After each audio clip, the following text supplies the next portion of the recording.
Información, análisis y entrevistas. Profundidad, con una mirada panorámica en Línea 1. Muy buenos días, muy bienvenidas, muy bienvenidos a Línea 1 aquí en Radio USACH 94.5 y canal 50.2 de la televisión digital abierta. Recuerde que también nos puede seguir en diariousach.cl, en TV USACH 50.1, en Zapping 173 y Mundo 522. Además de, por supuesto, las redes sociales. Y aquí comienza Línea 1, somos Línea 1, Daniela Figueroa Videla. Viene más abrigada que hija única. ¿No es cierto? Casi. Y además de un color no, combatiente, que encendido. Esta mañana Alejandro Guille está bastante más fresco y mira mi voz gangosa, lo siento, estamos mucho... Algunos con bronquitis, otros están resfriados. Estamos aquí al pie del cañón, ¿ah? Quiero recordarle al personal de esta radio que hay que tener salud compatible para trabajar en la administración pública. Así es. Claro. Bueno, último día oficial del verano, Ale. Estoy muy feliz porque me encanta el otoño que comienza oficialmente mañana, sábado. A las 11:47 se produce el equinoccio que permite, por supuesto, esta bella estación otoñal en el hemisferio sur y al mismo tiempo la primavera en el hemisferio norte. Y a esta hora, según la dirección meteorológica, tenemos 11 grados con 5 décimas. Esperamos tan solo 18 en este último día de verano. Y como ya se había anunciado, lluviecita por la tarde y noche. Y que comenzaría a eso de las 5 de la tarde acá, sobre todo en la región metropolitana. Mañana sábado 21, con el comienzo otoñal, habría un poquito de humedad, un poquito de lluvia durante la madrugada, pero el sábado va a estar con una máxima de 24 grados y una nubosidad parcial durante el día. Veamos las callecitas, ¿qué pasa? ¿Te parece? Bien. Cuente, ¿bien? ¿Cómo están las calles de Santiago? Llenos de arreglo. Todos corriendo al trabajo, qué gusto. No, qué gusto. Los viernes pasan cosas, tú ya sabes. A ver, acá, Transporte Informa da cuenta de restricción de pista en vía local de la ruta 78, eso sí, al norte, kilómetro 19,5, antes del cruce Santa Teresa, debido a una colisión de vehículos. La situación genera tránsito lento, así que precaución. Eso es lo principal. Y veamos el metro, que pucha, la ventilación no hay caso. Yo, por lo menos la línea 1, la padezco a las 6 de la mañana, que es la apertura. Bueno, toda la hora punta, o sea, desde la hora punta, toda la red disponible. Eso quería decir, me cantinflié. Así que no hay ni un problema, puedes andar seguro en el metro, no vas a llegar tarde hasta el minuto. ¿Vamos con la pregunta del día?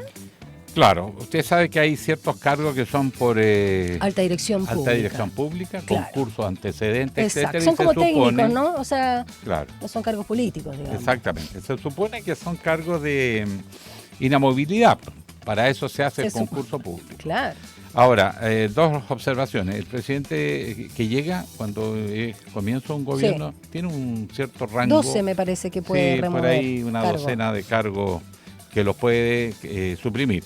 Pero la idea es que sea más profesional el Estado y menos político. Y todos prometen, pero todos los concursos los ganan los oficialistas.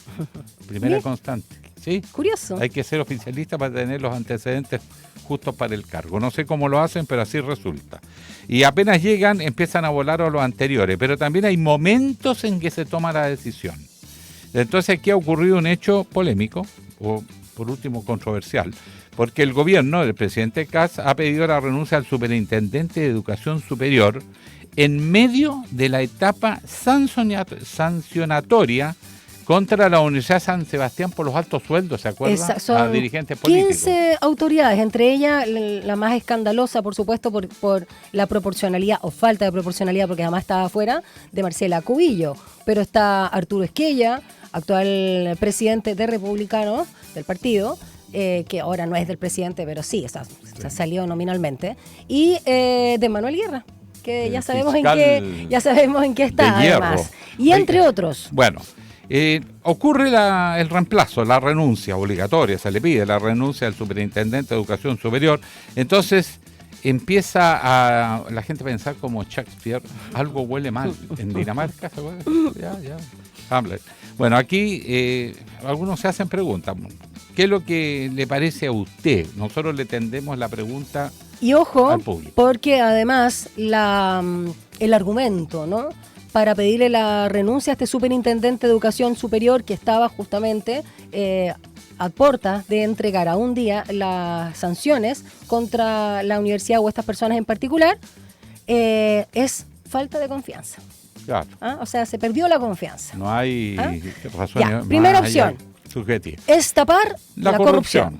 2, es una facultad del Ejecutivo, no tiene nada especial. Y lo otro es favorecer a aliados políticos. Así es. Suena sospechoso, ¿no? Suena sospechoso. ¿Qué quieres que te diga? Bueno, y esta pérdida de confianza, entonces, es el argumento para haber sacado de su cargo, como decíamos, que fue por alta dirección pública, a José Miguel Salazar. Dicho eso, entonces lo puedes responder, como siempre, en @TVUSACH, @RadioUSACH, que son nuestras cuentas de Instagram. Vamos con las principales noticias. Mira, que está como un reloj, 7:35. Línea 1 recorre las principales noticias de Chile y el mundo. El sargento segundo de Carabineros Javier Figueroa Manquemilla falleció este jueves tras permanecer en estado crítico desde el 11 de marzo, cuando recibió un disparo en la cabeza en Puerto Varas. Hasta el hospital llegó el general Jorge Valdivia, quien señaló que la muerte del funcionario toca la fibra más íntima de la institución. Tras el anuncio del fallecimiento, Puerto Varas y Purranque han decretado 3 días de duelo comunal. El gobierno le solicitó la renuncia inmediata al superintendente de Educación Superior José Miguel Salazar, y la salida se produce un día después de que se conocieran las conclusiones de la investigación contra la Universidad San Sebastián, que derivó en la formulación de cargos por irregularidades en contrataciones y sueldos vinculadas a figuras de la derecha, como Marcela Cubillos y el senador y presidente del Partido Republicano, Arturo Esquella. El gobierno ingresará a inicio de la próxima semana el proyecto con cambios al MEPCO, con el objetivo de acotar su costo fiscal y resolver parte del debate antes del pleno invierno.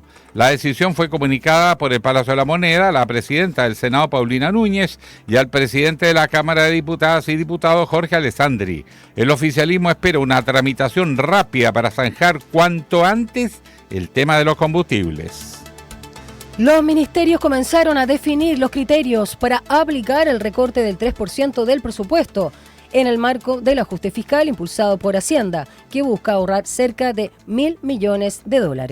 Las primeras medidas apuntan a reducir gastos en viajes, viáticos y personal, y la implementación será gradual y estará bajo monitoreo de la DIPRES. La ministra de Educación, María Paz Arzola, sostuvo este jueves una reunión con la Directiva Nacional del Colegio de Profesoras y Profesores, instancia en la que el gremio expuso sus principales prioridades e inquietudes ante la nueva administración. Tras el encuentro, su presidente, Mario Aguilar, valoró el tono cordial y receptivo de la secretaria de Estado, aunque advirtió que seguirán alerta ante los recursos de presupuesto anunciados por el gobierno. Y un aumento sostenido, lo sabemos, en la circulación de virus respiratorios comienza a marcar el escenario sanitario de las próximas semanas, según el más reciente informe del Instituto de Salud Pública, el ISP.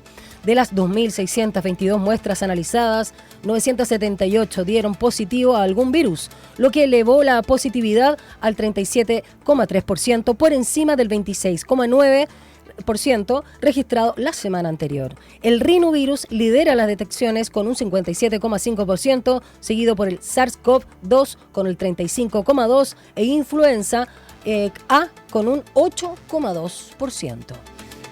Y Europa se comienza a doblegar. Los líderes de la Unión Europea respaldaron la disposición de algunos Estados miembros a colaborar para desbloquear el estrecho de Hormuz y garantizar la libertad de navegación cuando existan las condiciones para ello. La definición quedó recogida en las conclusiones del Consejo Europeo reunido en Bruselas, donde además se hizo un llamado a desescalar el conflicto en Medio Oriente y a respetar plenamente el derecho internacional, aunque sin mencionar de forma explícita a Estados Unidos e Israel. 7:39. Entrevistas en Línea 1. Los primeros días del gobierno del presidente José Antonio Kast ha estado marcada por un intenso despliegue político y comunicacional, con defensas desde el Ejecutivo y críticas desde la oposición. El mandatario cerró además la semana con una gira por el norte, respaldando el retiro de decretos ambientales y anunciando refuerzos para expulsiones de migrantes irregulares. Junto con ello, el Centro de Estudios Públicos, el CEP, advirtió que las metas económicas son exigentes, pero alcanzables. Mientras, del Frente Amplio, desde ahí calificaron como días de retrocesos. Y en el Congreso, el diputado Andrés Celis proyectó divisiones en el partido de la gente, apuntando a tensiones en su interior. De esto y más vamos a conversar precisamente con el diputado de Renovación Nacional, don Andrés Celis Montt, que siempre nos ayuda, nos atiende, así que le agradecemos la buena disposición y que se mantenga durante todo el año, diputado. Bienvenido. Hola, diputado. ¿Qué tal? ¿Cómo están? Muy bien. Muy bien, entremos a materia. El gobierno entró con todo, pero entró con temas que el país esperaba, por ejemplo, los gestos en la frontera de cavar la zanja, no sé si sirve o no, pero se está cumpliendo una señal simbólica importante. Pero por otro lado anuncia una serie de medidas que han producido polémica, como por ejemplo el tema de lo eventual indulto a militares condenados o ya uniformados, condenados por violaciones a los derechos humanos, o por ejemplo las medidas en temas medioambientales de retiro de decretos, que son como 43. En general, ¿cómo calificaría usted esta entrada del nuevo gobierno? Fue una entrada bastante fuerte, en el sentido que se han hecho bastante o se ha accionado de manera bastante rápida en diversas materias. Eso hay que reconocerlo. Ahora, yendo a las materias que tú me preguntas, en el tema de los indultos, esperemos primero si van a haber, y segundo, cuáles van a ser los casos. Mi posición en particular, yo el indulto al menos yo lo encuadraría en aquellos casos donde hayan personas que estén con enfermedades terminales y que no tengan la condición de sostenerse por sí mismo o de validarse por sí mismo. Y siempre recordando lo que me dijo el ex diputado Tucapel Jiménez, que la justicia no es venganza. Y en segundo lugar, el indulto también yo lo sostendría en casos muy concretos, dependiendo de las circunstancias en que se habría cometido el delito, pero en casos muy concretos.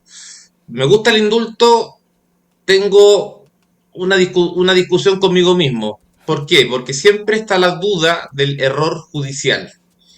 Y por eso soy más bien amigo de que el indulto pueda darse por parte del presidente para ciertos delitos. Y para aquellos que son de mayor gravedad, se cree una comisión. Esa es mi primera mirada. Y respecto a las otras materias que el presidente, por ejemplo, el retiro de los 43 decretos, creo que es más bien una revisión, porque ya reingresó uno, de la rana Darwin. Sí. Y yo creo que eso se debió a la falta de coordinación con el gobierno. Yo soy testigo de un ministerio donde se le entregó a la ministra o al ministro una carpeta que no tenía más de 90 páginas y que era más bien una cuenta pública de lo que había hecho ese ministro. Entonces las reuniones, muchas de ellas, más que informar de lo que había, era una cuenta pública. Era más bien decir, mire, esto es lo que hicimos, más que esto es lo que hay.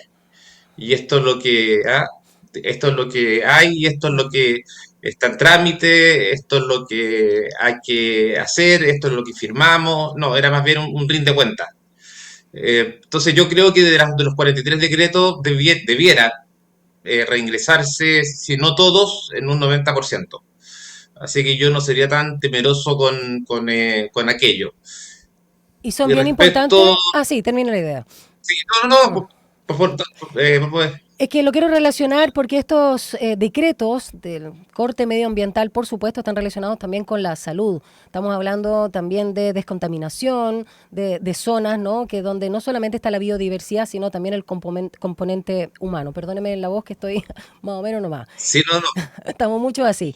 Diputado Celi, le quiero preguntar, ya que usted preside justamente la Comisión de Salud, ¿qué antecedentes tiene usted que nos pueda compartir respecto al recorte del 3% transversal a todas las carteras de Estado, sobre todo porque preocupa en el Ministerio de Salud, y usted también lo ha puesto como su prioridad, no solo el tema de las listas de espera, sino bueno, todos los temas que están relacionados con poder brindar una salud, sobre todo primaria, a todos las y los chilenos. Y agrego el Hospital Van Buren, pero eso va por otro lado en relación a Valparaíso. Vamos primero con los recortes, sí, viáticos, lo han dicho, ¿no? Viajes, para todas las carteras, pero en salud preocupan muchísimo esos recortes. ¿Qué nos puede comentar?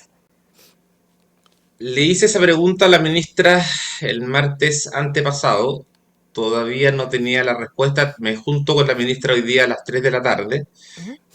Voy a una actividad donde va el presidente Kast a la 1 de la tarde en la Florida. Lo que yo tengo entendido, que en salud, si bien en el papel o en teoría va a haber el recorte, pero eso se va a suplir con los otros recortes que van a haber en los otros ministerios. Es decir, en definitiva, en salud no habría un recorte en los hechos. O sea, en salud se va a garantizar todo aquello que está contemplado en el presupuesto, más allá de, perdón por la palabra, de lo Sí. banal y ¿Mm? que es como lógico, de los viáticos, de los Sí, viajes, se entiende, que es la como una verdad. cuestión de sentido común. Sí. Lo que yo entiendo que parte del recorte es justamente para complementar aquello que es en seguridad y aquello que es en salud. Entonces, el recorte en salud se refiere a lo que la ministra dice, pero se va a complementar todo aquello que falta en salud y parte de aquello justamente lo que tú me preguntas, que es el Van Buren, Mm. que hay un terreno que está hoy día en miras ¿El de trolebuses? no, no, no, Son hay un tres terreno que hoy terrenos. día, Ah, no, no, hoy día hay ya. uno Ok. en particular. ¿Ya? Pero que yo lo revisaría bien, primero porque el plan regulador de Valparaíso no lo permite en cuanto a construir el nuevo Van Buren en ese lugar. Entonces, si no tenemos el plan regulador o el seccional que lo permita por el municipio de Valparaíso, no necesitamos, o sea, no sacamos nada con comprarlo si es que no tenemos el seccional aprobado por el Consejo Municipal de Valparaíso. Y lo segundo, a mí no me gustan estas compras contrato directo, estas promesas, contratos directos. A mí me gustan las propuestas públicas, sobre todo cuando, voy a ser súper sincero, el Van Buren no va a estar construido antes de 10 años. El Gustavo Frique se Ujú. demoró 20 Uf. años y falta la segunda etapa. Entonces yo a veces pienso, ¿por qué no juntar a las universidades de la zona, hacer un consorcio entre las universidades de la zona, por mientras, que vemos paralelamente el tema del Van Buren, y construir un hospital de mediana o baja complejidad en Curauma, y ahí poder trasladar a los pacientes que son de baja complejidad. En el Van Para Buren descomprimir. hay exactamente, en Mm. el Van Buren hay gente que lamentablemente por su estado de avanzada edad pernocta y vive ahí. Mm. Y hay gente que tiene que tratarse, pero que es de muy baja o que tiene enfermedades que son tratables perfectamente en hospitales de mediana complejidad, que podrían perfectamente trasladarse a este hospital modular que se podría hacer entre las universidades. Entonces, yo creo que hay que buscar alternativas para descomprimir por mientras el Van Buren, pero quiero ser sincero, el Van Buren antes de 10 años no va a estar construido. Mm. Ahora, Entonces, lo que yo no quiero sí. mentirle a la gente. Ya, sí. Diputado, uno de los problemas que hemos tenido en general es la alta demora en la ejecución de proyectos de inversión, en general, en el país. Estamos todos de acuerdo que eso hay que acelerarlo, porque es demasiado. ¿10 años le parece un plazo razonable o lo dice con cierta resignación de que no es posible hacerlo más corto? A mí me parece extenso. Y lo digo en comparación con otros países. Em, de verdad que me duele que se demore tanto. Yo creo que un plazo razonable sería 5 años. Yo no sé qué inversionista está dispuesto en arriesgar su capital, su patrimonio, sabiendo si en 5 años va a tener o no finalmente el permiso. Eh, yo creo que debemos tratar de acortar los plazos, debemos tratar de mirar a otros países que lo hacen en mucho menos días, o en mucho menos años, perdón, pero 10 años me parece excesivo. Yo no me quiero saltar la fila, yo no quiero atropellar el medio ambiente, pero yo sí quiero imitar aquellos países que son exitosos en que puedan convivir lo que es el medio ambiente con las construcciones. Pero, por ejemplo, en el puerto exterior de San Antonio, llevamos ¿cuánto? Llevamos 15 años. Y por una pugna que hay entre el medio ambiente y el puerto exterior. Y cada gobierno que hay, y aquí, por favor, gobiernos de Piñera 1, Piñera 2, gobierno Boric, gobierno Bachelet, y se ha avanzado, pero se ha avanzado muy, muy, muy poco. Y ya se construyó el puerto en Perú, y el puerto en Chancay. Perú, la verdad, que es directa competencia del puerto de San Antonio, y se hizo en un tiempo récord. Entonces, tenemos que tratar de conciliar y entender que el medio ambiente puede perfectamente competir con lo que es levantar la inversión en cuanto a poder construir, ya sea un puerto, ya sea una industria. Hoy día la tecnología da para eso. Yo que soy acá de la quinta región, paso por la RPC. Yo me acuerdo que cuando chico me daba miedo la cantidad de humo que salía por la RPC. Hoy día es casi nada lo que sale de humo por la RPC. Y en eso yo creo que tenemos que todos hacer un esfuerzo, que están las técnicas para poder hacerlo. Lo que sucede en el proyecto de las salinas en Viña del Mar, tomemos una decisión ahora. Si no quieren construirlo porque tienen temor, más allá de todos los estudios que se han hecho de poder, descontaminarlo, que son estudios externos, de poder remediarlo, si la alcaldesa de Viña no está de acuerdo, bueno, que lo diga ahora, Mm. para ver si el dueño de los terrenos finalmente lo vende para que se haga un parque, o si bien la Municipalidad de Viña lo compra, pidiendo un crédito internacional con autorización de Hacienda. Pero lo que no puede ser que ese lunar lleve 20 años, porque al final el que pierde es la ciudad.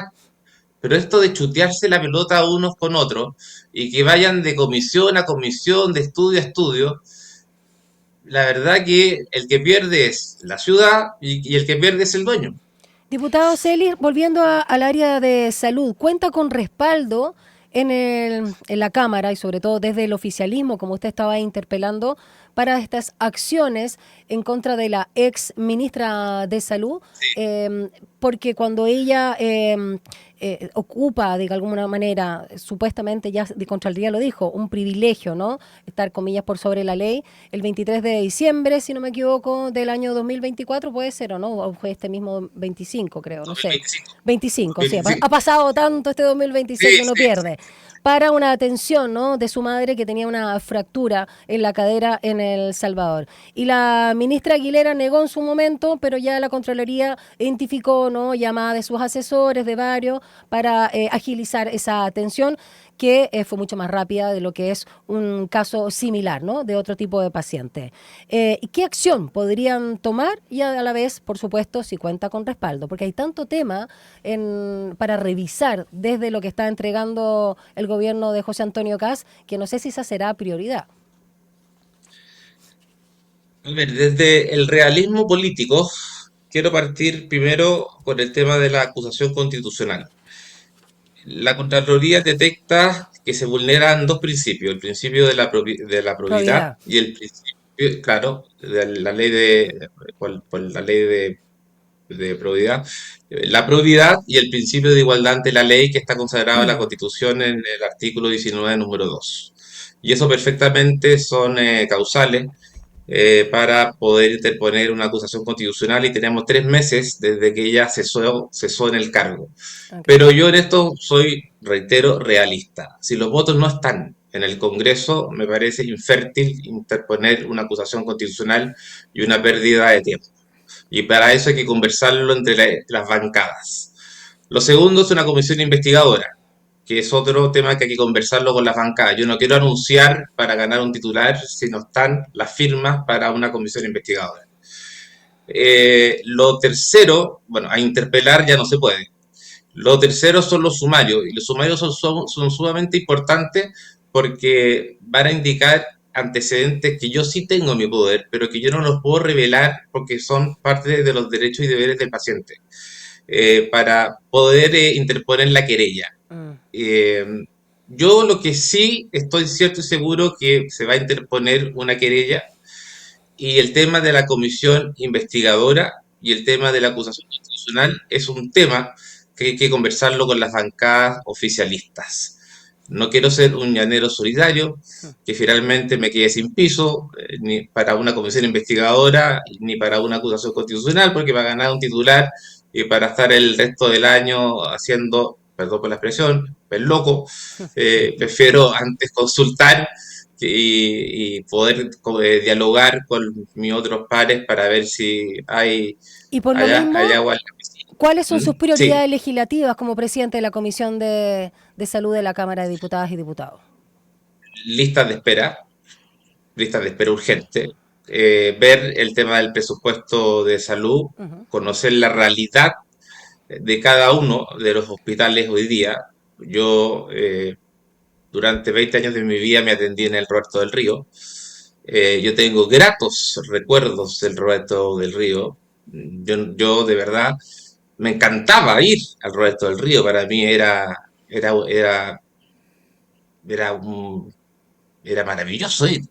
Y eso que me tenían que sacar, bueno, no voy a entrar a lo que me tenía que hacer, pero me agradaba ir.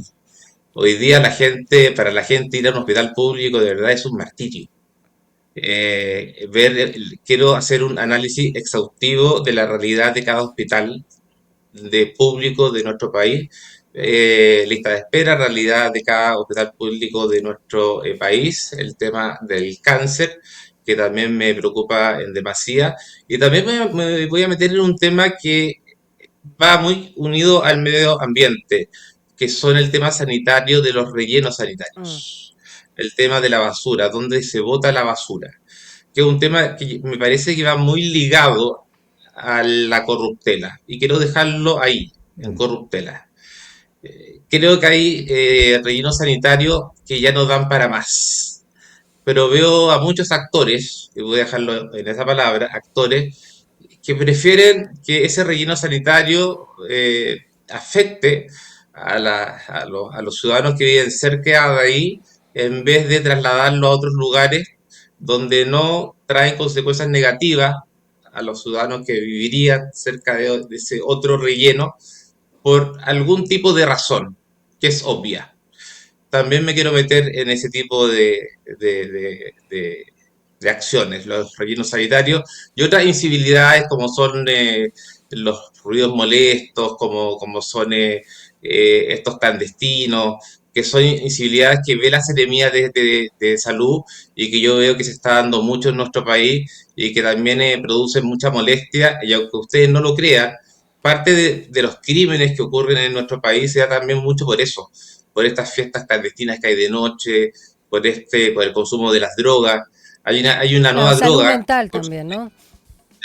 Hay una nueva droga que se llama M, que es una droga que tú no la puedes percibir por sacarte un pelo, por no se orina. detecta fácilmente, claro. No se detecta y es una droga muy consumida, es una droga muy cara y es una droga que está al alcance de gente con muchos recursos, y tengo conocimiento que también es adquirida por personas que justamente se le hace el examen y para ellos es muy fácil consumirla justamente para que no se les detecte. Tengo un amplio abanico donde quiero poder interiorizarme, y yo sé que va a causar polémica, pero uno está en estos cargos no para pasarlo bien, sino que para trabajar, y esto siempre trae malos ratos, pero bueno, uno está para eso. Solo un Muchas comentario gracias, baladí, está a la moda con la corbata. Se la vimos azul eléctrico al mismo presidente José Antonio Kast en la asunción de su cargo ahí en el Congreso, y también se la vimos, se la regaló Meloni, de hecho Giorgia Meloni, corbata italiana, y se la vimos también a Milei. Y usted anda con la corbata en el mismo color. A la moda. Me la regaló mi hermano. Esta me la regaló mi hermano. Tengo 8. Ya, Tengo 8 hermanos. 8 hermanos. Me la regaló. Harta Sí, corbata. me regaló uno de mis 8 hermanos. Bueno, está a la moda entonces. Muy alineado. Que le vaya muy bien, diputado Celis de Renovación Nacional y, por supuesto, presidente de la Comisión de Salud. Gracias, diputado. Que le vaya bien. Chao. Un abrazo, que estén muy bien y buen día. Gracias. Buen día. Vamos a una pausa, ¿no? Sí. 8 en punto. Estás en Línea 1. Regresamos en instantes. Es la hora en Radio Usach. 8 de la mañana, en punto. Te invitamos a conocer la editorial Usach. Un espacio donde se encuentran la literatura, las ciencias sociales, la estética, la historia, el periodismo, la divulgación científica infantil y juvenil, además de los libros publicados por académicas y académicos de la Universidad de Santiago de Chile y otras casas de estudio. Visítanos de lunes a jueves de 9 a 18 horas y los viernes hasta las 17 horas en Librería Planetario, Avenida Víctor Jara 3453, Estación Central. Revisa nuestro catálogo en librería.editorialusach.cl. La historia es parte de lo que hoy somos y hacemos en el Zoo Nacional. Educamos sobre la fauna silvestre de Chile y del mundo. Trabajamos por la conservación de la biodiversidad mediante programas especializados. Aportamos a la ciencia impulsando investigaciones y conocimiento. Rehabilitamos a más de 1000 animales silvestres al año. Celebramos un siglo al servicio de la conservación, de la educación y del encuentro entre las personas y la naturaleza. Zoo Nacional, 100 años de recuerdos que nos unen. A Hora da Saudade. Una ventana a las africanidades y su huella viva en el mundo. A Hora da Saudade.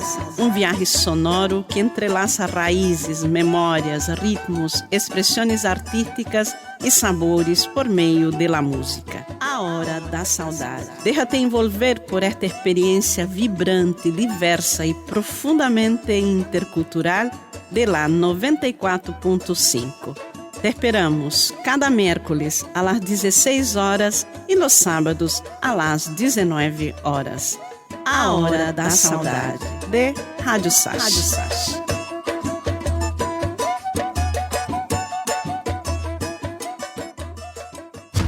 Te seguimos acompañando en Línea 1.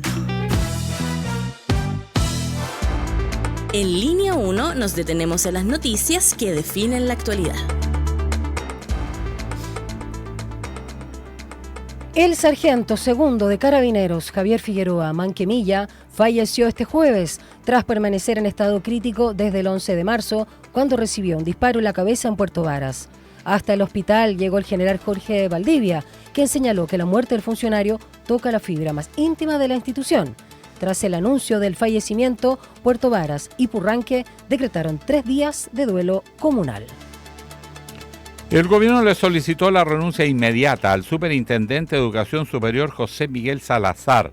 La salida se produce un día después de que se conocieran las conclusiones de la investigación contra la Universidad San Sebastián y que derivó en la formulación de cargos por irregularidades en contrataciones y sueldos vinculados a figuras de la derecha, como Marcela Cubillos y el senador y presidente del Partido Republicano, Arturo Esquella.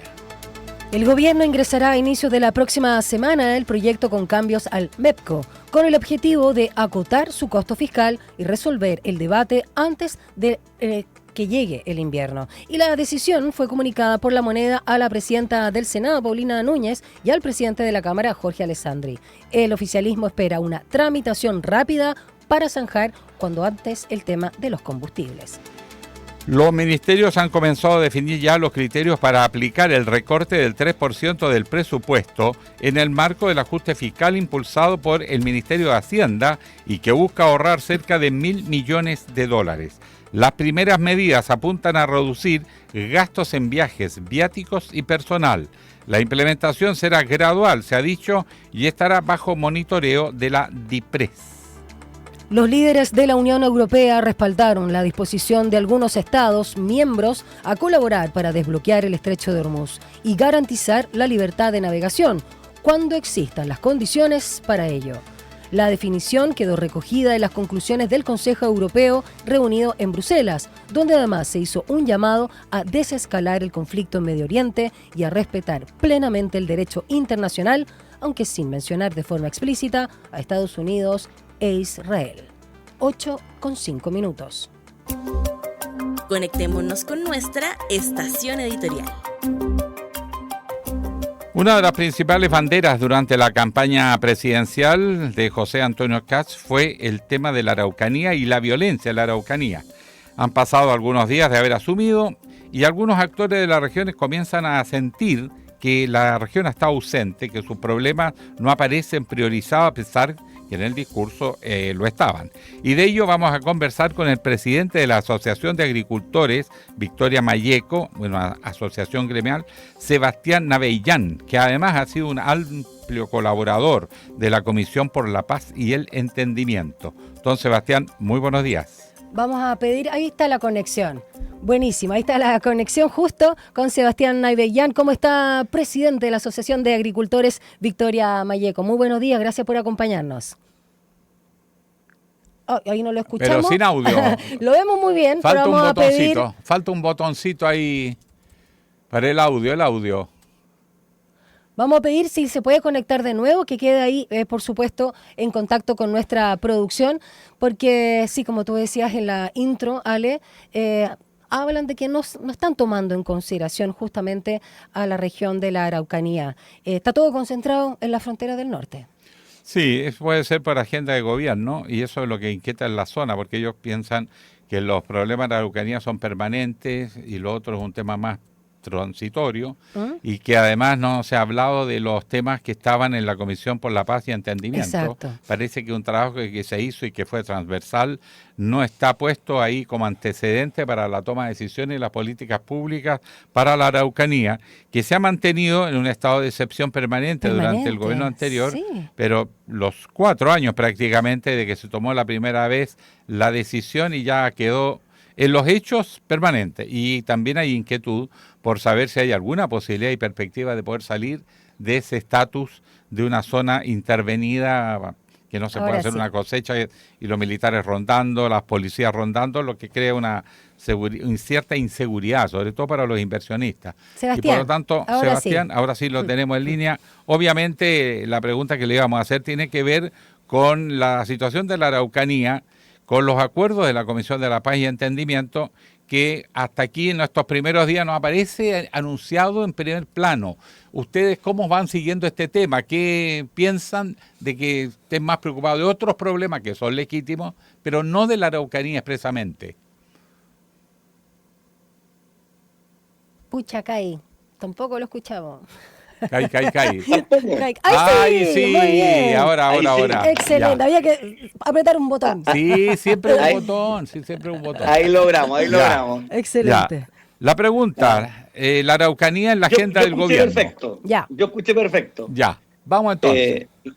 Yo lo que digo que finalmente el presidente, sin duda que hay muchos otros problemas a nivel país, pero sin duda que la Araucanía es un problema histórico que hemos tenido todos los habitantes chilenos, y por eso le hemos solicitado al presidente que tome en consideración esta preocupación para poder trabajar en conjunto, como lo hicimos también con el gobierno pasado. Nosotros como Asociación de Agricultores de Mayeco, nuestro rol es trabajar con la autoridad que tengamos al frente por el bien de los habitantes de la región, por el bien de Chile, por el bien del mundo rural de la región de la Araucanía. ¿Cuáles son justamente desde la cartera, ¿no?, las prioridades hoy, o cuáles son los desafíos también? Cuando se ha mantenido, y lo vimos en el gobierno pasado, cierto orden, cierta estabilidad con este estado ya permanente, ¿no?, que era de excepción, para justamente contrarrestar la violencia. Mira, lo primero, el terrorismo en la región de la Araucanía no está sacado del 100%. Sin duda que la violencia ha bajado, eso es un hecho objetivo y hay que obviamente agradecer el trabajo del gobierno pasado, pero todavía queda mucho por hacer, porque todavía la Araucanía tiene problemas estructurales que tenemos que solucionarlos. Problemas estructurales como, por un lado, el terrorismo, que eso es un camino, pero por otro lado, el tema con el mundo indígena, la ley indígena, tenemos que avanzar hacia la libertad de todo el pueblo indígena, y eso hoy día es la principal preocupación. Sin duda que muchos dicen que el estado de excepción en la región de la Araucanía de excepcional no tiene nada, pero es totalmente fundamental para poder avanzar en conjunto en cómo vamos a encontrar las soluciones para que de una por todas este problema sea el punto de partida para la solución definitiva. Ahora, el tema que siempre ha cruzado son las tierras. Si no se resuelve el tema de las tierras, es difícil articular lo demás, porque una cosa es poner policías ahí, pero no pueden vivir eternamente, si no se corrigen algunas demandas históricas no resueltas, acuerdos que se han conversado por lo demás con las organizaciones de la sociedad civil y los gremios, y bueno, se va a ejecutar todo el trabajo que ustedes hicieron en esta comisión. ¿Qué antecedentes tiene, si está puesto sobre el tapete del ministro de Seguridad, del ministro de Agricultura, etcétera? Efectivamente, yo fui comisionado presidencial para la paz y entendimiento y fui el comisionado que voté en contra de la comisión. Yo mismo le pedí al presidente Kast que tome la comisión como un punto de partida, como un diagnóstico. Suena bastante, que la gente puede pensar que es raro que voté en contra, pero ahora estoy pidiendo que se tome como punto de partida, porque también reconozco el trabajo que hicimos todos los comisionados, el trabajo que hicimos todas las personas que trabajaron en la comisión, como un diagnóstico, como aquí, este es un punto de partida, que están los números, datos objetivos, y el Estado reconoce desde hoy día estos datos objetivos. Respecto a las tierras, la verdad que las tierras son finitas, no hay tierra para todos. Este es un problema que el Estado causó en la región de la Araucanía, en el sur de Chile, por ende la solución la tiene que dar el Estado. No tenemos por qué nosotros los privados poner a disposición nuestras tierras y nuestro trabajo, nuestro esfuerzo.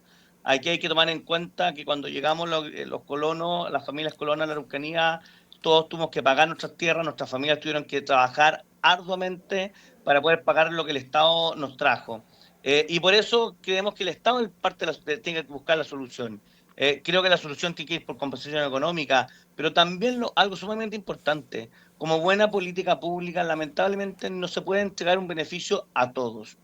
Y es una de las cosas que porque yo también voté en contra, porque la comisión entregaba beneficios de tierra o de compensación económica para todo el mundo en el sur de Chile. Y eso no puede ser.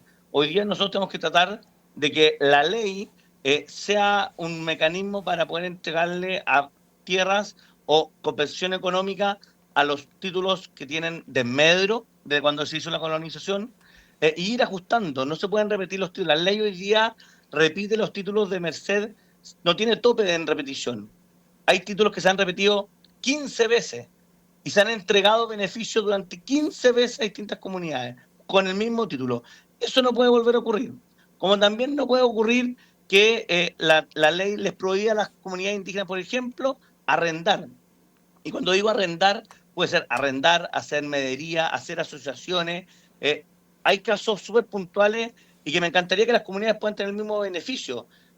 Parques eólicos que se han querido instalar en la provincia de Malleco, donde pasan una comunidad indígena, las empresas dicen: nosotros no tenemos ningún problema en poder poner una torre en el campo de una comunidad, pero por ley no se puede.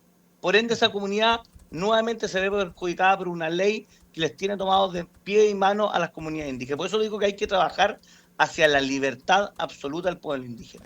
Vamos también con las emergencias o preocupaciones, sobre todo desde la Araucanía, ¿no? Pensando también, cuando hablamos de los agricultores, esta situación que es transversal, la verdad, pero cómo afecta a la región. estamos hablando de estos alzas de combustible, que sabemos que no es solamente el auto con el que uno sale, está el transporte de carga, que debería tener ahí una ayuda especial, pero estamos hablando que esto es una cadena, ¿no? Donde todos los alimentos, todo ¿cómo se dice? Que ando muy lento hoy día de sentirme mal.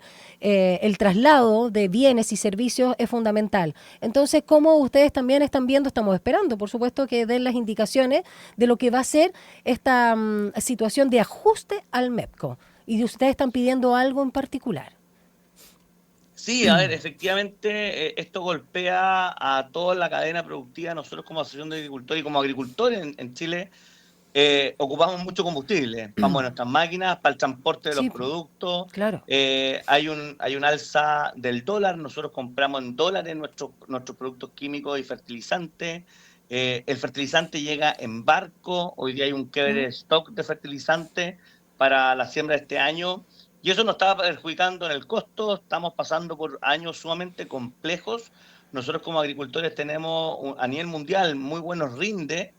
Nuestra agricultura es premiada y reconocida a nivel mundial por tener una eficiencia, por ser de muy buena calidad, pero eso también implica que necesitamos mucho materia prima, mucho fertilizante, químicos para poder mantener las plantas en buen estado. Y hoy día vemos con preocupación si que efectivamente se saca el MEPCO, y por eso le hemos pedido también al ministro de Agricultura y al presidente, entendemos la estrechez fiscal que hay, pero pedimos que sea algo consciente en que necesitamos que el Estado coopera al país completo para que nosotros podamos seguir trabajando y produciendo el alimento en Chile. Hay que tomar en cuenta que en la región de la Araucanía se produce el 42% del trigo se consume en Chile, se produce el 60% de la avena que se produce en Chile, se produce en la región de la Araucanía. Y un dato sumamente importante que es poco valorado. Chile es el segundo país exportador del mundo de avena, y el 66% se produce aquí en Chile. Entonces, son datos sumamente interesantes, y por eso pedimos, nosotros tenemos toda la garra, fuerza, coraje, nos gusta. ¿Y el ministro Campos qué dijo? ¿Se comprometió a algo?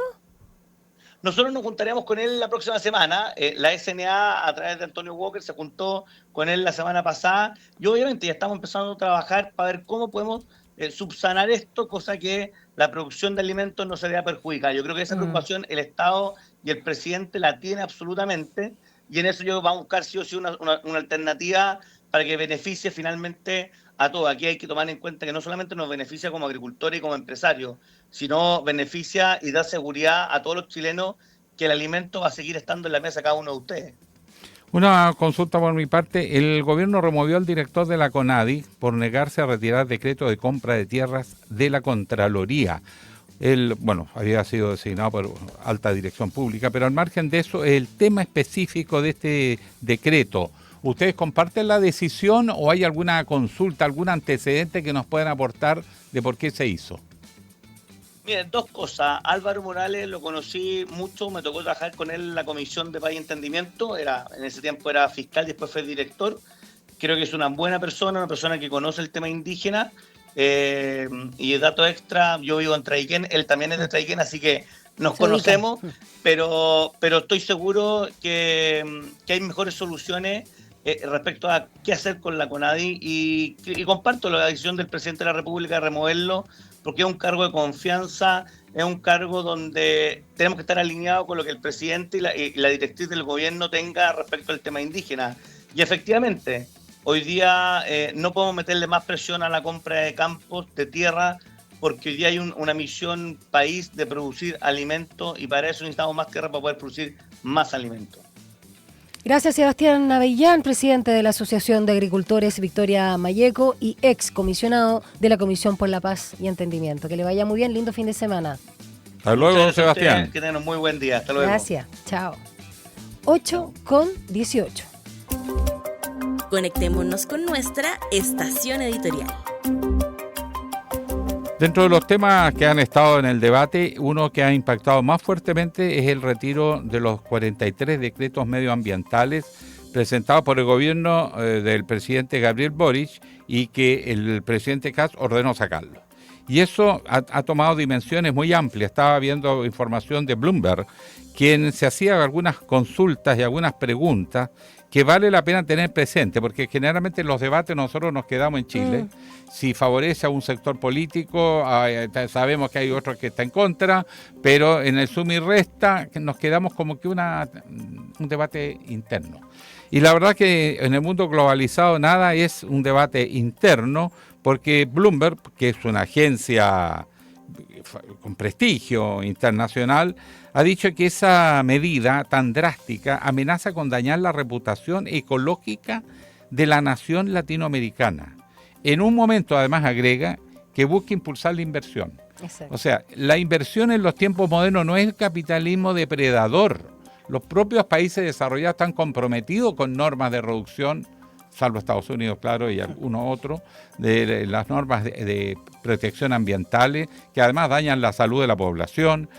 Tenemos nosotros particularmente problemas en el sector energético, que es, junto a la minería, una de las dos áreas donde mayor proyectos de inversión existe. Por lo tanto, afectan la minería como la energía directa y absolutamente los territorios donde se hacen los emprendimientos. Tenemos comprobados los daños a la salud de la población. Tocopilla, Calama, han sido ciudades devastadas por el tema de la contaminación. Acá en la zona central tenemos el caso de Puchuncaví, por ejemplo, y se han obligado a las empresas a tomar medidas. Bueno, suspender ese camino resulta absurdo no solo para nosotros, sino que en un mundo moderno en que todos los países, con las excepciones que sabemos, tienen compromiso, y particularmente Chile, que había tomado el liderazgo de los compromisos, ¿no es cierto?, con las COP sucesivas, con la protección del medio ambiente, con la reducción de los contaminantes, con la protección. Chile tiene el 20% de su territorio bajo teóricamente protegido. Echar para atrás este camino donde íbamos tomando liderazgo y que estaba gatillando otras políticas públicas como la reconversión de las termoeléctricas, que son altamente contaminantes, sobre todo a carbón, y pasarlas a energías renovables, en vez de avanzar propositivamente, se frena y seguimos en el mismo patrón depredador de los recursos naturales que dañan a la población en su salud, como si eso no fuera prioridad, como si fuera posible que la inversión esté por sobre todo. Por eso me molestó mucho cuando se tiró esa insinuación de que, mire, si hay 3 arbolitos y hay una inversión, vamos a preferir la inversión. Es una política pública que se está anunciando. Esa es una imagen reducida para quitarle dramatismo, pero es dramático lo que está pasando. Hay parte de Chile que no se puede vivir, y en el norte lo sabemos perfectamente bien, los daños que ha causado la industria. Entonces, yo creo que hay que ponerse alerta. Esto empieza a tener efectos también en el exterior. A diferencia de muchos empresarios chilenos, los empresarios en el mundo saben que la marca reputacional de sus empresas pasa por la protección del medio ambiente, porque si no hay un castigo objetivo del consumidor. Exacto, acá en Chile como que da lo mismo, como que no importa, que todo sea invertir al precio que sea. Hay que acelerar la evaluación de los proyectos ambientales. Yo creo que no puede ser que nos demoremos eso, y que los hechos muchas veces es una no decisión.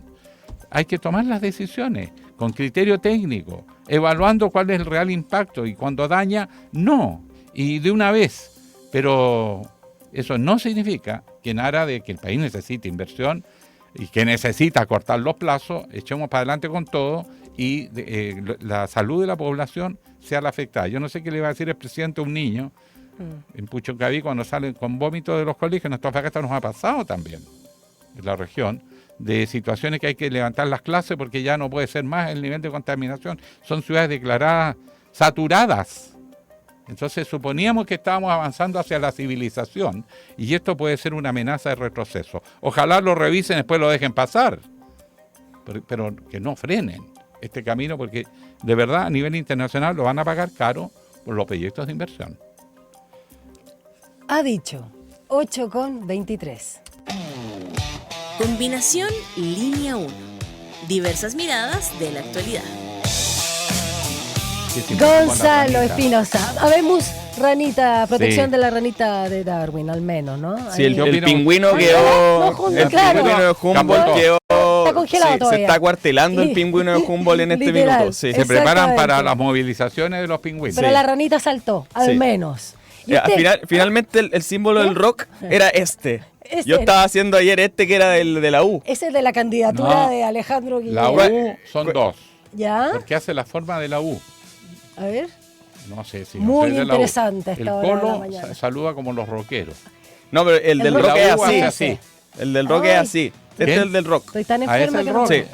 Ya nos quitaron hasta el signo. No, porque el del colo es con el dedo, sí. Son 3. Sí. Y la U son 2. Claro. Bueno, quedamos en eso. Siempre el colo es más...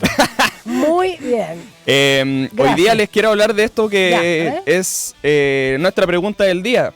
La petición de renuncia del superintendente de Educación Superior, Salazar. ¿Qué pasa con esta situación? No, obviamente aquí no hay una comunicación por parte del Ministerio de Educación que uno diga le solicitamos la renuncia porque estaba investigando a la Universidad San Sebastián, sino que tiene que ver con que desde el Ministerio de Educación se comunica la pérdida de confianza, pero esta pérdida de confianza se comunica un día después de que el medio reportea del periodista de investigación Nico Sepúlveda, que le mandamos saludos, publicara las conclusiones de esta investigación contra la Universidad San Sebastián. ¿Y qué concluye esta investigación? Perdona, si no es por reportea, casi pasa colado. Sí, yo creo que hubiera pasado colado. El mostrador solo nombró, pero no dio las sanciones. Claro. Bueno, esta investigación se mantuvo en reserva. Recordemos que todo esto estalló en el segundo semestre del 2024, cuando se dio a conocer este millonario sueldo de Marcela Cubillos, quien ganaba 17 millones de pesos bruto. Entonces ahí empezó toda esta investigación con esta idea de que quizás la Universidad San Sebastián, la Universidad San Sebastián era una caja pagadora de favores políticos. Exacto. Entonces, en septiembre de 2024 se revela que Marcela Cubillos ganaba 17 millones de pesos brutos y se cuestionó que su trabajo no justificaba ese sueldo. ¿Cuáles fueron las principales irregularidades detectadas por la Superintendencia de Educación Superior respecto a la Universidad San Sebastián? Que habían sueldos fuera de norma, que son pagos que no respetaban las bandas salariales internas que tiene la universidad, y que habían contrataciones irregulares porque algunas personas contratadas no cumplían los requisitos académicos o reglamentarios. Estaban en observación alrededor de 15 personas, entre las que nombramos están Marcela Cubillos, Arturo Esquella, que es senador y presidente del Partido Republicano, y el ex fiscal Manuel Guerra. Felipe Ward también estaba, Ángela Vivanco. Un montón de personas. Doña Ángela, no puedo creerlo. Jean-Pierre Matus, y me quedo corta. Claro. Bueno, Marcela Cubillos, su sueldo detonó la investigación y ella no tendría el grado de magíster que requiere la normativa para ser contratada y dictar estas clases que daba ella. Manuel Guerra percibía un sueldo de 6,3 millones por una jornada parcial. Fue contratado antes de dejar su cargo como fiscal y ahora él está en prisión preventiva, está formalizado por cohecho, violación de secreto y prevaricación en una arista del caso Hermosilla. Arturo Esquella era académico de la universidad desde el año 2018. No sé si actualmente es académico, pero entró a la universidad una vez él terminó su periodo en el Parlamento. Él estuvo 8 años como diputado. Y también figura dentro de esta lista. ¿Qué indica esta investigación del medio Reportea? Que podría existir un espacio de contratación política o apoyo a las figuras que quedan sin cargo o que pierden las elecciones. La Universidad San Sebastián ya presentó sus descargos porque la superintendencia le presentó estas conclusiones. Entonces ahora ya estamos listos para que haya una sanción contra la Universidad San Sebastián. Ese es el punto. La superintendencia ya puede formular una sanción directa contra la Universidad San Sebastián, que no puede ser una amonestación leve, porque ya recibieron amonestación en el año 2025 por mantener una sede fantasma. Entonces ya fueron sancionados con la amonestación más leve, entonces ahora debería venir una sanción más fuerte. Mayor, exacto. Veamos qué pasa con el caso.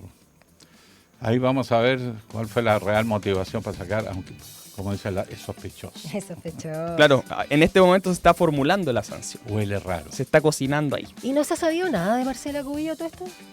Yo no he tenido públicamente. información. No. Ella vive en Europa, entiendo. Sí, a veces veo tweets de ella que se manifiesta sobre la realidad no política. No tiene ni un puesto, ni una cosita. Parece que no. No le tocó. Parece que no, igual que Evelyn. Tuvo candidata, ¿acuerdas? Mira, Y perdió. se enojaron. Tuvo candidata a alcaldesa de Las Condes y perdió. Sí, pues. Ya, bueno, está interesante ese tema para ver cómo sigue y se agradece, ¿no? Este medio reportea y también el mostrador, porque ambos llevaban justamente esta investigación de la llamada, comillas, caja pagadora de la Universidad San Sebastián. Me sale como San Sebastián. San Sebastián. Me acordé, era la teleserie, parece. Esta bueno, el chuncho es así. Ay, parece que el rock es así. Hemos pasado recapacitado. Sí. ¿Cuál es el colo? Pero el colo es así, po. ¿Y tú haces el colo, es el saludo. Por eso tú lo usaste para tu campaña. El colo, obvio. el rock era una y mezcla la de U. colocolino, rockero y todas esas cosas. Ay, y me dijeron que era rockero. satánico. Me acusaron Por de favor. satánico. ¿Quién Es te una dijo eso? campaña. Ya. Creo que un grupo evangélico. Bueno. Y eso que trabajé 10 años en una ONG evangélica, pero así es la vida.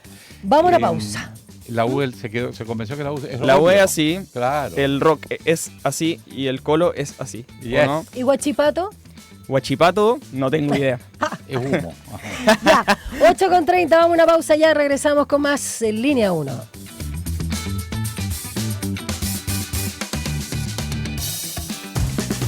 Más contexto y actualidad después de la pausa. Estás en Línea 1. Todos los días a las 12 en punto te invitamos a hacer un recorrido por los sonidos más profundos de nuestro país. El alma nacional. La trova, el canto de raíz, folclore y fusión que unen generaciones. Y cada viernes con música en vivo en las sesiones de El Alma. El Alma Nacional. Justo al mediodía, un encuentro diario con la música chilena por la 94.5 FM Radio Usach y en el 50.2 de la televisión digital abierta.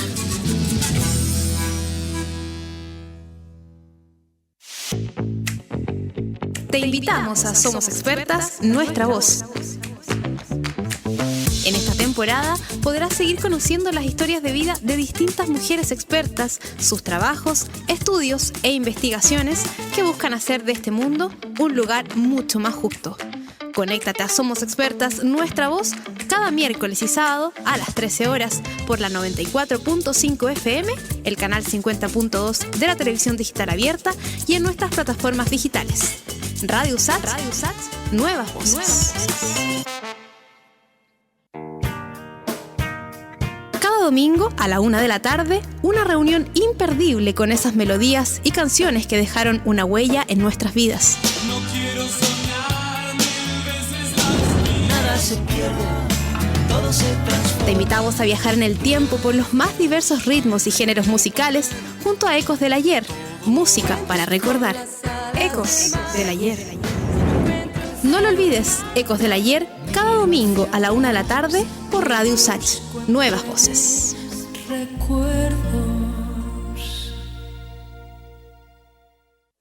Hola, soy Daniela Valdés, periodista del Departamento de Extensión Usach y del sello Aula Records, y los dejo a todas y todos invitados a que sintonicen los lunes y los viernes a las 9 de la noche Atlas Musical de Chile, un espacio donde estamos revisando un disco chileno, ya sea de nuestra discoteca, de nuestro sello o recomendaciones que llegan al programa. Hemos estado con ensambles de cuerdas, solistas, grupos de cámara, nuestros elencos artísticos, entre otras composiciones de artistas nacionales. Sintonicen entonces lunes y viernes a las 21 horas aquí en Radio Usach. Les esperamos.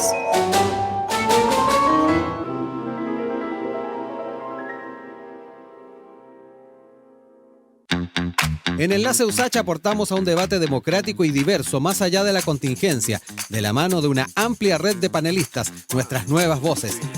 Con una mirada desde la academia, analizamos y proyectamos la actualidad, invitamos a conocer diversas iniciativas en el territorio y damos espacio a esas actividades deportivas que merecen mayor difusión.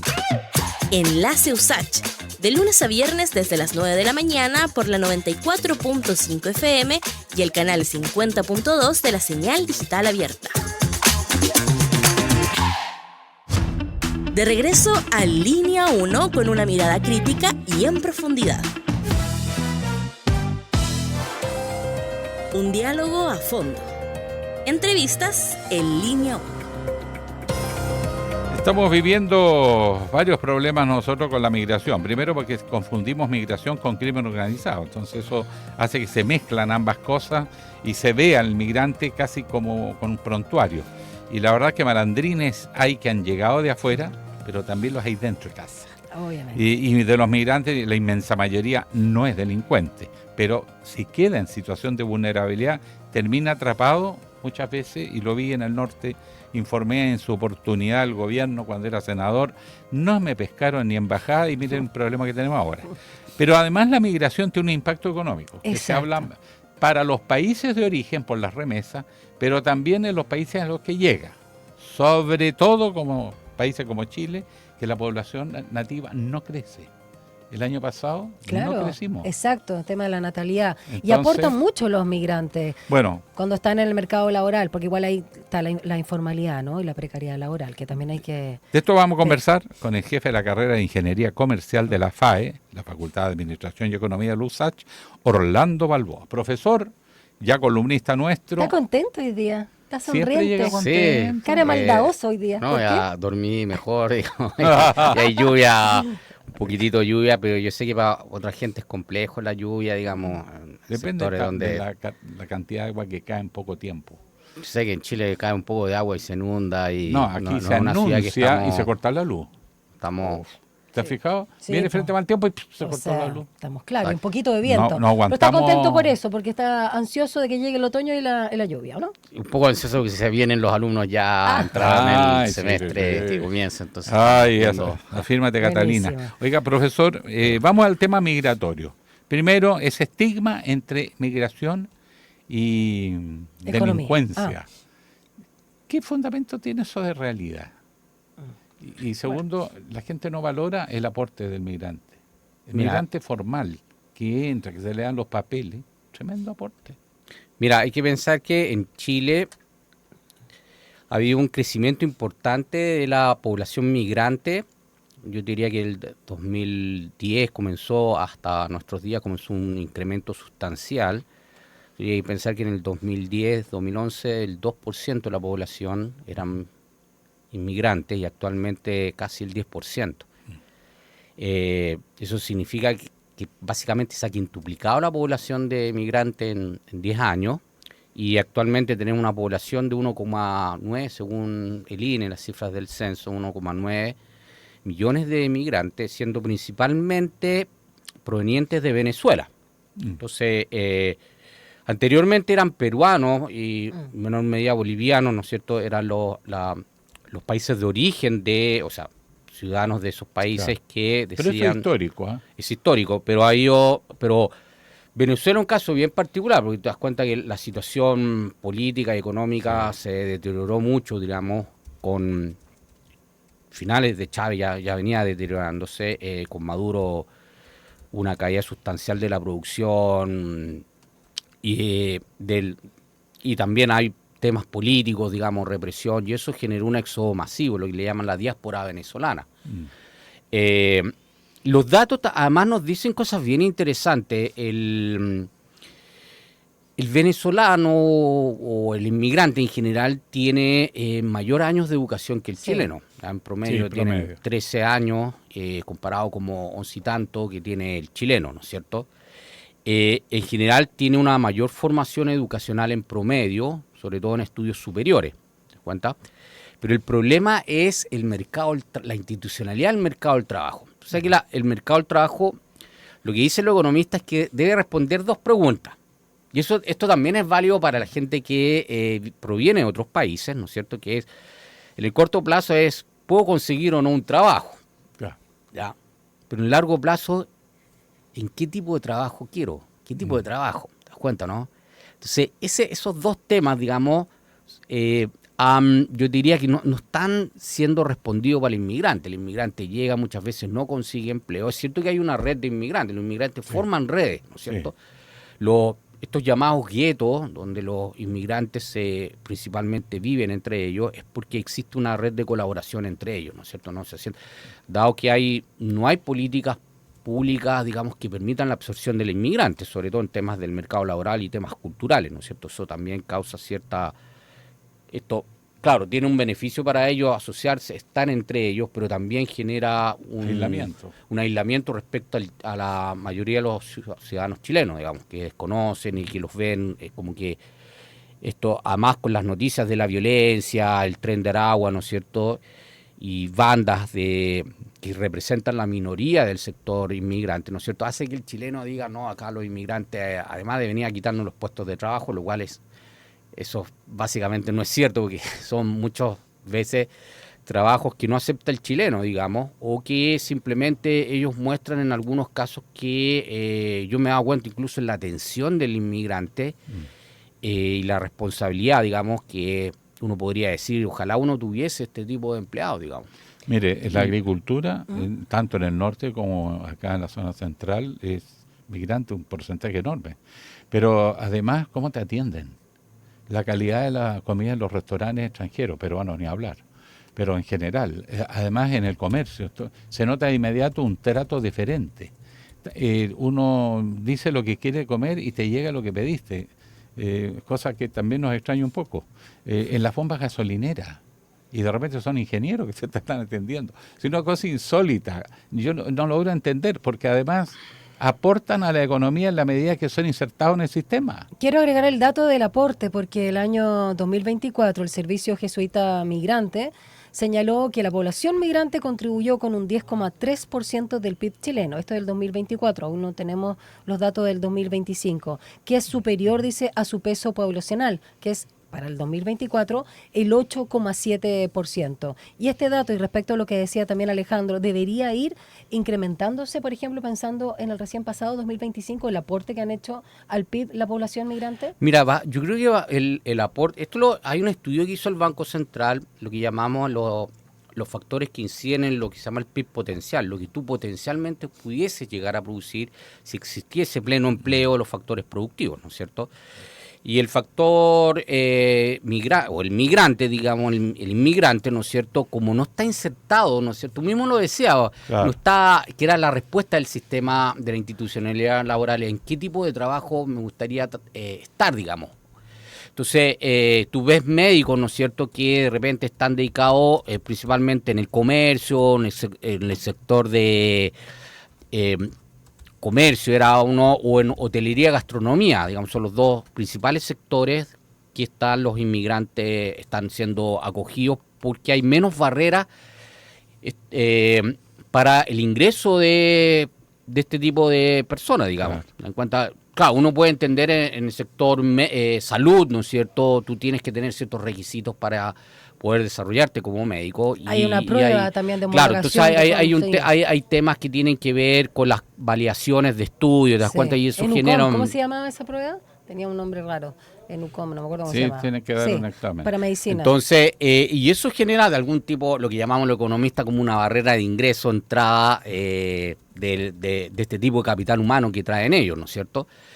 Y por lo tanto, tú en tu necesidad, ¿no es cierto?, económica, tú finalmente terminas trabajando con probablemente con datos de miembros de tu misma comunidad en sectores como comercio, ¿no es cierto?, gastronomía, hotelería, también manufactura, ¿no es cierto?, y también lo que tú señalabas, Alejandro, del sector agrícola, son sectores que presentan menos barreras, hay menos exigencias de cumplimiento, ciertos estándares de educación, ¿te das cuenta? Mínimo tiempo, o sea, obviamente tienes que saber leer, hablar, digamos, pero no es comparado con lo que podría ser medicina o ejerciendo como abogado, ¿te das cuenta? Pero incluso un dato, profesor, cuando yo me ejercía otras labores antiguas, en Antofagasta teníamos en un momento dado que más del 50% de las horas médicas de atención pública eran médicos extranjeros. Los hospitales de Antofagasta y Calama no se habrían podido instalar sin la llegada de los médicos especialistas extranjeros de alta calificación, sobre todo venezolanos, menor medida colombianos. También habían de otros países, pero estos dos liderando por calidad. Y acá le ponían todo tipo de dificultades, los médicos chilenos, por la competencia. Pero ellos no se querían ir al norte. Entonces, si no hubiese sido por los médicos extranjeros, imagínate la catástrofe que tendríamos hoy con los problemas de salud que hay en el norte, prevalencia del cáncer de varios tipos, gracias a médicos extranjeros. Y es un solo ejemplo, porque en otras áreas ha pasado. No es tanto la competencia, desconfían, yo lo digo porque vengo de familia, muchos médicos, entre ellos mi hermana, desconfían de los estudios superiores en medicina en particular, donde acá son muy exigentes, por eso el tema de esta prueba, que no encuentro todavía el nombre. Pero ahí en Colombia y en Venezuela Colombia también. Cubanos, ¿te acuerdas que esto Claro, bueno, hay toda una Cuba. polémica con Cuba respecto, leí ahí un artículo en la BBC Sí. y otros sobre casi como un sistema medio esclavista que tenían con los cubanos, digamos. Claro. Muchos cubanos finalmente terminaban quedándose fuera, digamos, por un tema de que además del tema represivo que hay en Cuba, Sí. ¿no es cierto? Esto que les quitaban gran parte de los ingresos que ellos Lograban. ganaban afuera, porque Cuba tiene un problema de divisas, ¿te das cuenta, no? Sí.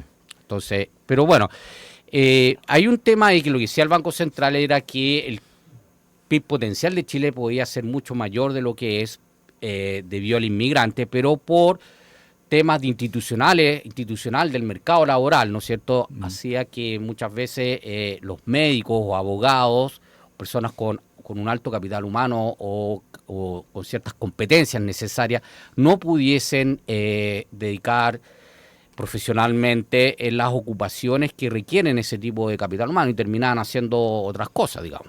¿Te das cuenta? Entonces, eso es una pérdida para el país. Sin embargo, mira, los datos de impuesto interno en el año 2018 señalaban que en promedio un extranjero, ¿no es cierto?, que está acá en Chile, paga, digamos, si tú eres residente, tú pagas estos impuestos a la renta, pagabas como 2,5 millones de pesos en promedio, que era 3 veces mayor lo que paga un chileno en promedio. Ya, Qué raro. Sí, ¿por qué? Porque estamos hablando de inmigrantes tan legalmente, digamos, tan residentes y tienen un trabajo formal. Acá hay muchos inmigrantes que trabajan en la informalidad, ¿te das cuenta, no? Eso por un lado. Sí. Por lo tanto, tú tienes una muestra que no considera, obviamente, al inmigrante que está en una situación de precariedad laboral, no le hace imposiciones, no tiene un contrato. Y por otro lado, también los inmigrantes que pagan impuestos son los de mayores ingresos. ¿Te das cuenta, no? Entonces, como cuando tú tienes una distribución de ingresos, claro, el impuesto agarrado a los de la cola superior, mientras que en el chileno tenéis todo tipo de individuos. Entonces, y eso hace que en promedio el inmigrante pagara más impuestos a la renta que lo que paga un chileno en promedio. O sea, pagaría además los servicios al que accede. Por lo tanto, es buen negocio formalizar. Claro, además el inmigrante es más temeroso de violar las leyes, ¿te das cuenta, no? Sí. Por supuesto. Como arrendatario, 100 veces mejor que los chilenos. Entonces, eso, esa grado, con lo que llama un economista, llamamos grado de aversión al riesgo, ¿no es cierto?, de incumplir y la probabilidad de multa hacen que ellos terminen, obviamente, haciendo declaraciones que más reflejan la realidad económica de estas personas de mayores ingresos. ¿Te das cuenta? Por eso, Profesor, una cosa es poner estas zanjas y hacer todas estas performances para restringir el acceso, por supuesto, irregular en zonas que no corresponden, zonas, digamos, fronterizas clandestinas, sobre todo en la macrozona norte. Ok, eso se puede entender, más allá de lo performático. Pero el presidente Kast insiste en esto de que se paguen ellos su propio pasaje para volver. Y claramente no está hablando ni de empadronamiento, ni de regularizar, ni de formalizar también, por supuesto, las labores, porque hay mucha informalidad, ¿no?, en el trabajo. Algo que sí había planteado la otrora candidata al Partido Comunista, Janet Jara. ¿Qué le parece esta insistencia, que además es real, de que incluso no se le paguen? Incluso dijo algo que me parece una brutalidad, ¿no?, que pagaran de sus fondos de la AFP cuando si son informales, no se entiende. Hasta Kaiser Esa dijo. plata, Hasta según la Kaiser ley dijo, por chilena, favor. porque los candidatos no conocen la ley. Esas platas son intocables para otros fines que no sean previsionales. Por lo tanto, estarían violando las leyes. ¿Por qué quiere echar a alguien que sí? Porque si tienes AFP, Está trabajando y eres declara. ilegal, exacto. O sea, hay una cantidad de inconsistencia o incoherencia. ¿Cómo lo ves? mira, eso nos lleva a hablar un poco de las políticas migratorias, ¿no es cierto? Y hay que pensar que en Chile cerca del 17% de los inmigrantes están en situación irregular, ¿ya? Es cierto que ha habido más violencia, violencia más bien, yo diría más bien una violencia bien extrema con el Tren de Aragua y estas mafias, ¿no es cierto?, que uno lo ha visto. Entonces la pregunta es, bueno, y en general tiende a haber un gran temor de la ciudadanía, ¿no es cierto?, y también una política más extrema, digamos, de los gobiernos. Esto ha pasado en todos los países. Yo diría que no es solamente en Chile, ha pasado en Estados Unidos, incluso en países donde primaban gobiernos socialdemócratas, también han endurecido, incluso los mismos socialdemócratas han endurecido las leyes contra la inmigración. Entonces ahí nos lleva al punto que señalábamos, ¿no es cierto?, esto de que si tu interés es desalentar la inmigración, ¿no es cierto?, o de alguna manera hacer anuncios diciendo que tú estás preocupado y por lo tanto estamos expulsando inmigrantes, ¿no es cierto?, es cómo tú lo vas a hacer. Entonces uno podría pensar, bueno, ¿por qué no tú regularizas cierto tipo de inmigrantes y caso a caso, que es lo que está haciendo España, ¿no es cierto?, regularizar los inmigrantes? Él optó por una política distinta a lo que han hecho los países de Europa, principalmente donde hay gobiernos más bien de lo que llaman la derecha alternativa, ¿no es cierto?, que ha abierto programas de inserción expedita de los inmigrantes, o sea, residencias, ¿no es cierto?, porque tienen que esperar mucho tiempo los inmigrantes para poder obtener una residencia, ¿no es cierto?, y eso les abre mucho más puertas. ¿Te das cuenta? En vez de estar vendiendo, uno podría hacer arepas ahí en la calle, ¿no es cierto?, a lo mejor yo puedo estar ejerciendo en un comercio, o estar dedicado a mi profesión, que es que hablamos de esta segunda pregunta, el mercado laboral, ¿no es cierto?, ¿qué tipo de ocupación yo me gustaría estar, digamos? ¿Te das cuenta? Entonces ahí nos vamos a varios temas. Uno que planteaste tú al principio, que era el tema esto de el programa que se llama Escudo Fronterizo, ¿no es cierto?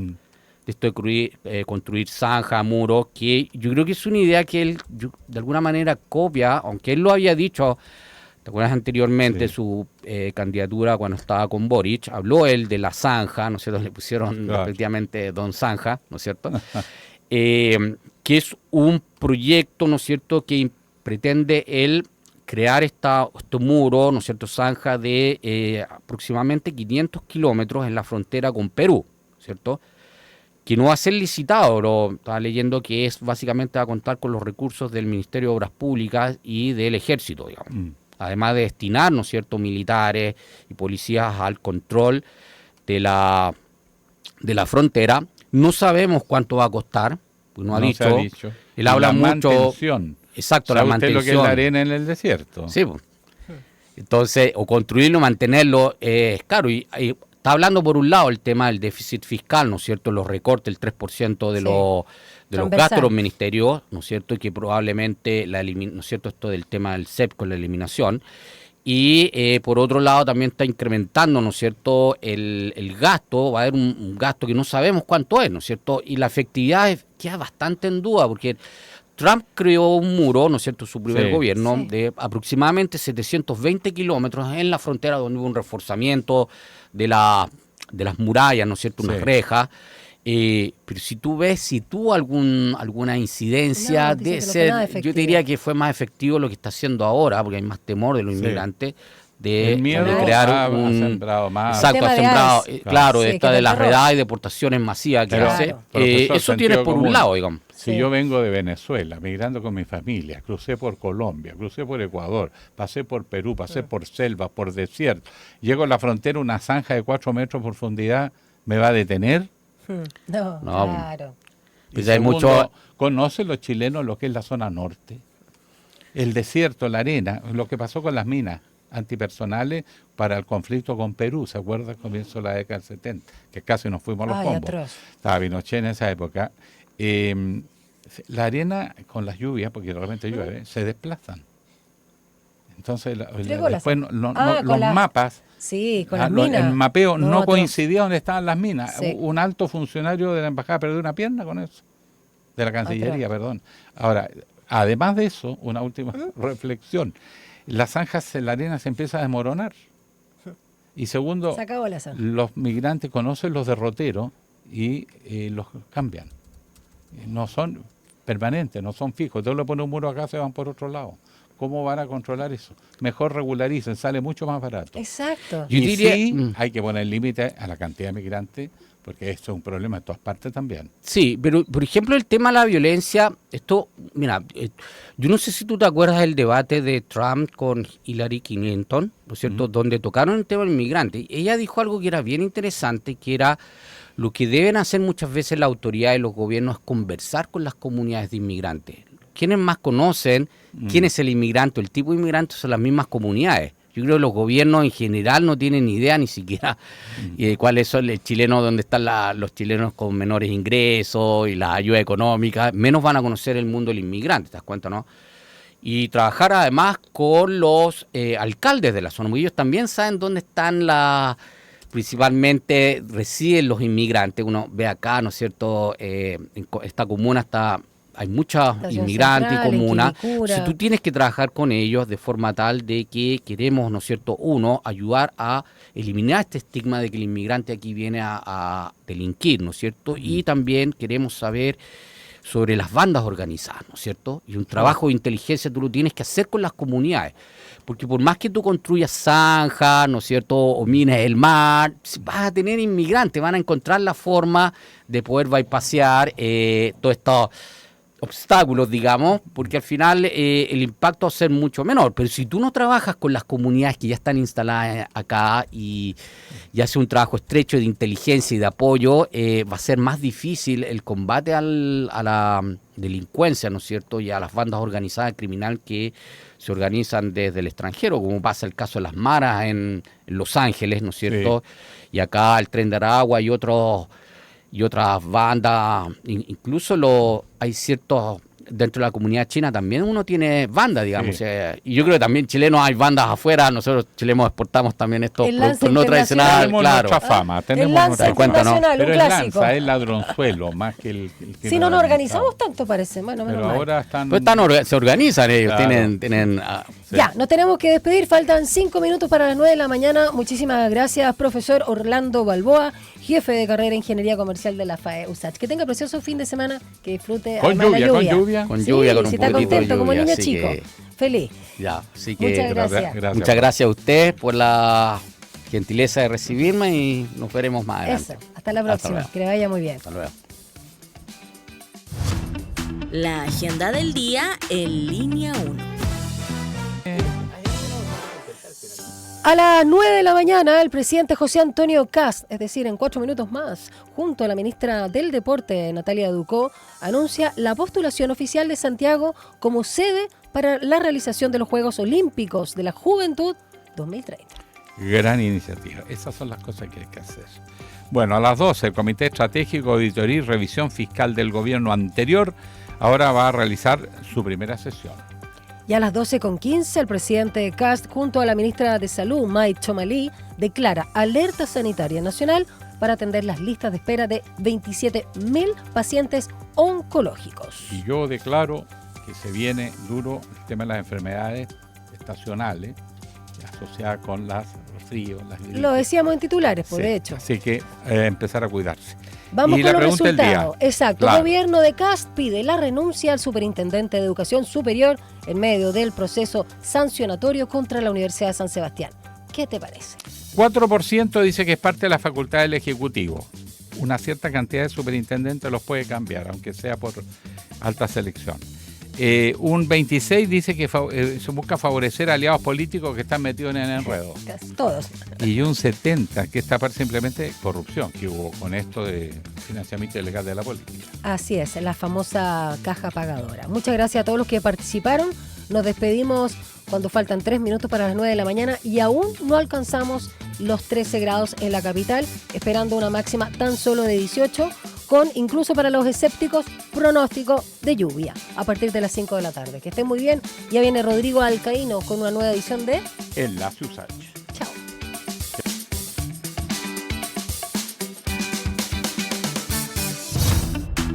Información, análisis y entrevistas. Profundidad, con una mirada panorámica en línea 1.